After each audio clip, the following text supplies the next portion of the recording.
Holds Mitch Randall out. David Clark in third. Scott Cannon, Connor Seaton-Young, Todd Hobson, Brock Gardner, David Blanche, Kyle Armstrong. Andrew Pizzuti got himself up to 10th position. Andrew Firth, Darryl Armfield, and... I've lost the thing I want it. Alright, final of the title. Got Days of Thunder on, of course. That's on in the truck tonight. A DVD on every night when we have 2-day shows. Let's have a check what's going on out here. Oh, sorry, bro. Steve-O on the tyres. What do you reckon, Steve-O? I reckon we're going to take in for a good night, mate. Don't give away any We had a tyre blister. I don't know if I showed it, but we had a tyre start to blister last night, as you can see there. I tried something different on the tyres and it didn't really work out. I'm actually quite surprised, so car's pretty much ready to go. I'm about 20 minutes from getting in the car, so just gonna jump in and the Grand Parade and yeah, roll around, feel it out. I think we're from like 9th or something in our heat, or 7th, so it's a long way to go again, but our final heat we already got a front row start, so we got to get lucky sometimes, but yeah, anyway, let's see how we go.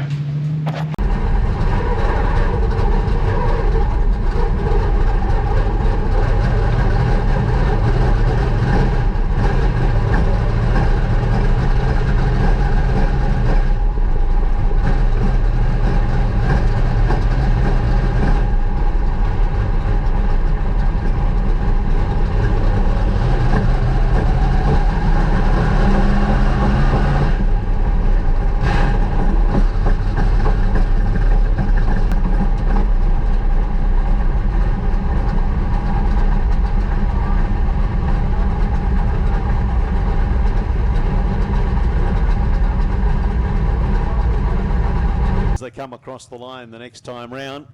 The start car heads to the grass. Braid Stevenson in the N45. Andrew Pizzuti, he's got the most work to do of any big driver here tonight for the Australian title.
Adelaide. Another good result for him in third. Have a look over to the Northern Star stand. You'll see a couple of them have come together just right near the end of that race. That'd be the Todd Hobson car. And I believe Scott Quirk as well in that one, caught up, unfortunately. There were great battles throughout.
Also, that ticking noise is still about, what should I call it, a thudding noise.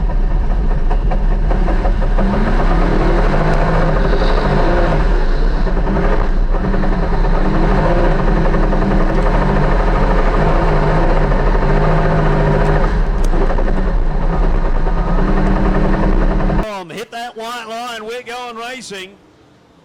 And Marcus Redcliffe of the number 29 car gets them away. Almost had room to get down the inside. But it's pretty hard when everybody is running on that inside line. Chris Corbett, though, he's pulling away from the rest of the field. He's more than 2 seconds ahead of the 29 car of Marcus Redcliffe. It's 2.604 seconds to be exact.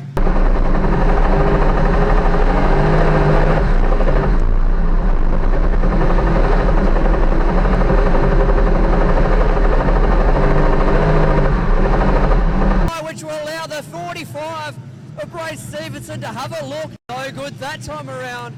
But in front of the tower now, white flag out for Chris Corbett. Corbett takes that white flag and is on the last lap. Marcus Redcliffe, just a tight line, and he pulls away down the back straight. But our winner tonight, Chris Corbett, in the final heat of the V8 Dirt Modifieds 2023 title. We're down to the serious stuff now. Chris Corbett, Marcus Redcliffe, Todd Hobson.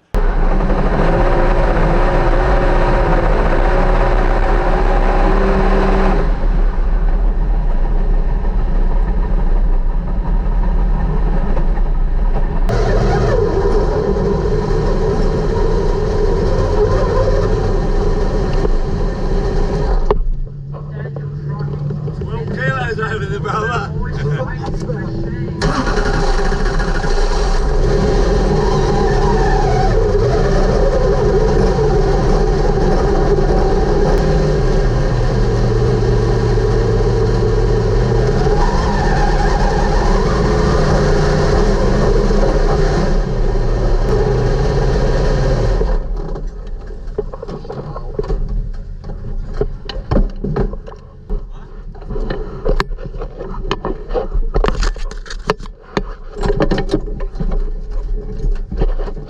Well, at this point in time, I still thought it was the table shaft, which I did mention at the end of the video. We eventually just go and said run until it stops, as it's a massive job to fix what I thought was the problem.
Alrighty, so I've been checking in tonight.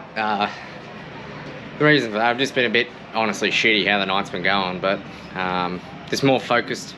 As I said, this is number 3 on the priority list. Like, I want to obviously do all this for all you guys, but at the end of the day, we're racing cars, not making a TV show. So I just was getting to work, trying to get us better. We're really good in that A, but I honestly thought, I didn't really think of it till the time, that was a bit of an MC3 track, not an MC2. So we had an MC2 on, but we weren't going to last. However, when we copped that hit from David Clark in the infield, we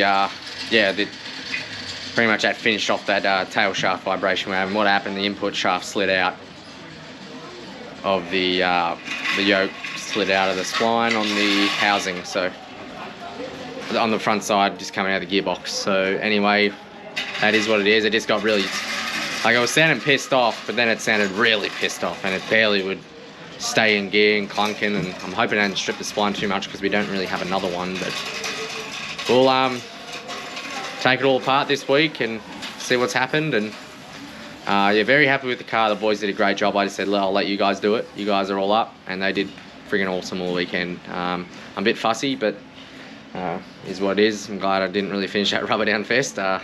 When you try to get the bottom slick like that, it's always going to do that. I've seen it happen about 3 times now, and they're trying to do the same thing. That's not the answer to do it. So anyway, we'll pack up, and next time for us, we'll run wingless next week at Simpson, and then back in the modified for 4K to win. Alrighty, Noora this week. Last race in the Victoria and the family-owned car for a bit. However, it's got its challenges at the moment. Here's our rear end housing at the moment. Brand new pinion in there. I got new bearings and everything for this housing. This was a job probably I should have... Oh, nearly went friggin' arse up. This is a job I've probably been putting off for about 2 years. So that's what happened to our title. So I think it snapped this tooth, then tried to grab the rest, and pretty much that's all she wrote. A little bit of pitting if you're into all that, but I'll try find the rear end housing too. So as you can see, it's actually really hard to turn. It's not too happy here either, and there's just junk everywhere.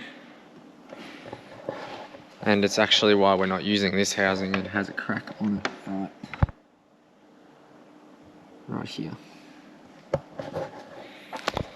So yeah, just gonna get that all repaired properly and probably machined out again, because these difference between these and a sprint car diff is there's a hat on the right hand side too, as well as the left, and I'm fairly sure those housings are pretty hard to come by. Anyway, this is what the car looks like at the moment. She's pretty well gutted in the back end anyway. Not to fear, probably a night's work and it'll be back together again.